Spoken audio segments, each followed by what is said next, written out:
نحمده و نصلی علی رسولہ الکریم قرآن مجید میں ارشاد ربانی وَإِمَّا يُنْسِيَنَّكَ الشَّيْطَانُ فَلَا تَقْعُدْ بَعْدَ الذِّكْرَىٰ مَعَ الْقَوْمِ الظَّالِمِينَ۔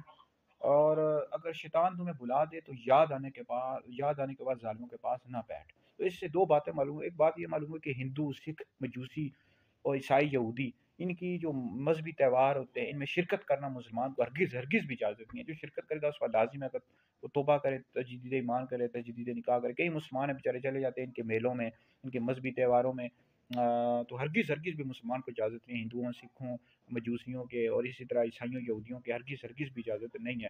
اور دوسری بات یہ ہے کہ یہ وہابی دیوبندی ہوتے ہیں، روافض، شیعہ، ان کی مجالس میں جانا، محافل میں جانا، یہ بھی ہرگز بھی اجازت نہیں ہے۔ نبی کریم علیہ السلام کے بے شمار حدیث ہیں جس میں حضور علیہ السلام نے منع کیا کہ ان کے پاس نہ بیٹھو، بدعقیدہ لوگوں کے پاس، کہیں تمہیں گمراہ نہ کر دیں، فتنے میں مبتلا نہ کر دیں۔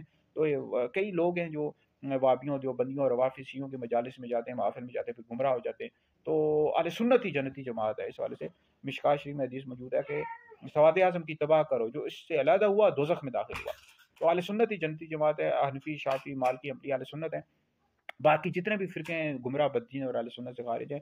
تو اہل سنت کے جو علماء ہیں وہ تو رد کرتے ہیں، بالکل رد کرنا بھی ضروری ہے، لیکن باقی عوام کو ہرگز بھی نہیں چاہیے کہ وہ ان کی مجالس میں، وہابیوں، دیوبندیوں اور روافضیوں کی مجالس میں جائیں، ان کے بیانات بھی نہیں سن سکتے۔ اس طرح انجینئر محمد علی مرزا جیل میں یہ بھی گمراہ ہے، اہل سنت سے خارج، اس کی ویڈیو سننا یہ بھی جائز نہیں ہے۔ اس حوالے سے میرا فتویٰ بھی سوشل میڈیا وغیرہ پر موجود ہے۔ اور اسی طرح یہ ڈاکٹر ذاکر نائک، اس طرح کے جو گمراہ لوگ ہیں، جاوید احمد گامدی، یہ سارے گمراہ بدین اور اہل سنت سے خارج، ان کی ویڈیو سننا، بیانات سننا ہرگز بھی جائز نہیں ہے۔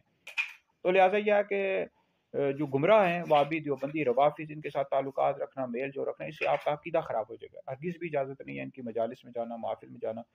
اور اس طرح جو ہندو، سکھ، مجوسی اور عیسائی، یہودی، ان کی مجالس میں، ان کے مذہبی رسومات میں شرکت کرنے کی ہرگز اجازت نہیں ہے۔ تو اہل سنت کا یہ عقیدہ کہ انبیاء علیہ السلام کے بعد سب سے افضل ابو بکر ہیں، پھر عمر ہیں، پھر عثمان ہیں، پھر علی ہیں۔ جو شخص مولا علی کو ابو بکر، عمر سے افضل بتایا، ایسا شخص گمراہ بدین اور اہل سنت سے خارج ہے۔